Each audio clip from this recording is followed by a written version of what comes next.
For them real quick, just to mention. So a couple of things that are cool. It's got a dual transmission, so it can go slow if you're crawling over rocks, or fast if you want to sort of gun it around the front yard there or whatever. It also has portal axles, which allow the tires to be much higher up in the air, or the axle to be much higher up in the air versus the tires. That's pretty cool. It does result in needing a backwards running motor, which is not a big deal. That's just a thing.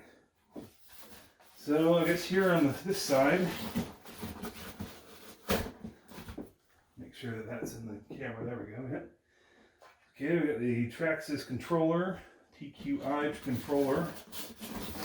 I'm kind of excited to get the telemetry on this. Apparently I can get a couple pieces and I can figure out how hot it's running, how fast it's running, all those things. There goes a bit of money shot. Here we go.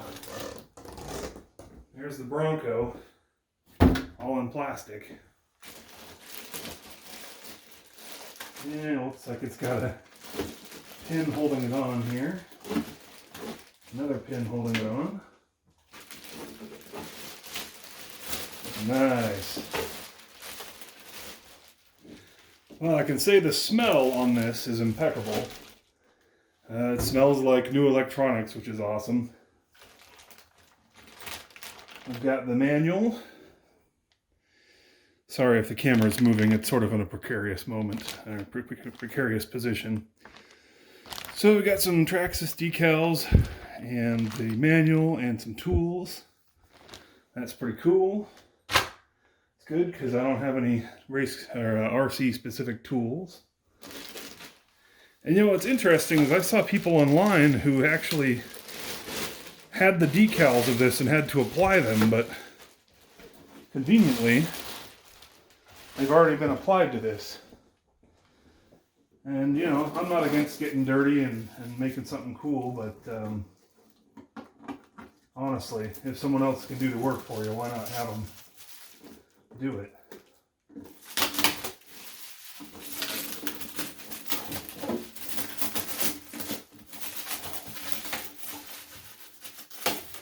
It's a little bit fiddly around those edges there. That plastic gets wrapped under the pieces that they've applied.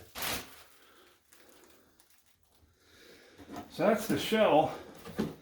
Those colors, man, I love that. That's very 1970s to me. Nice chrome, nice grill, big old Ford on the front. Yeah, I'm excited to thrash this thing around the neighborhood here. Otherwise, looks like we've got a pretty nice chassis here. Of course, I've seen this a million times on videos before I did this, before I ended up paying for it. Inside, we've got a battery tray. Hold this up. We've got a battery tray. We got our ESC. It's a waterproof ESC. We've got 2 servos, and I think these run the diff locking on the front and back. That's another cool thing that this has the ability to do. And I assume that this is our remote receiver, where we've got plenty of leads going in to keep them watertight. Then we got the Titan 21T 21 turn 550 reverse action motor, reverse rotation. So yeah, I've got, I think, well, let me check the other side here real quick.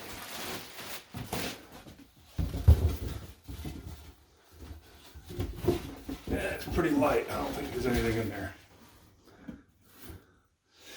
So at the same time I picked this puppy up, I also picked up a 2S battery. I know it'll do a 3S, but I felt like after just using my buddies and thrashing around the other day at the HobbtTown track, I figured I probably don't need to be a speed demon right off the bat. Last thing I want to do is crash a $450 car that I then put another $50 battery in with a charger, and well, you guys know how this hobby ends up going. It's very clear to me that before long, you're going to end up spending hundreds and hundreds of dollars and probably have more than a couple cars. Which is fine with me. You know, everyone's got to have a hobby. Let's do a quick close-up. I think I can get my camera here to do that.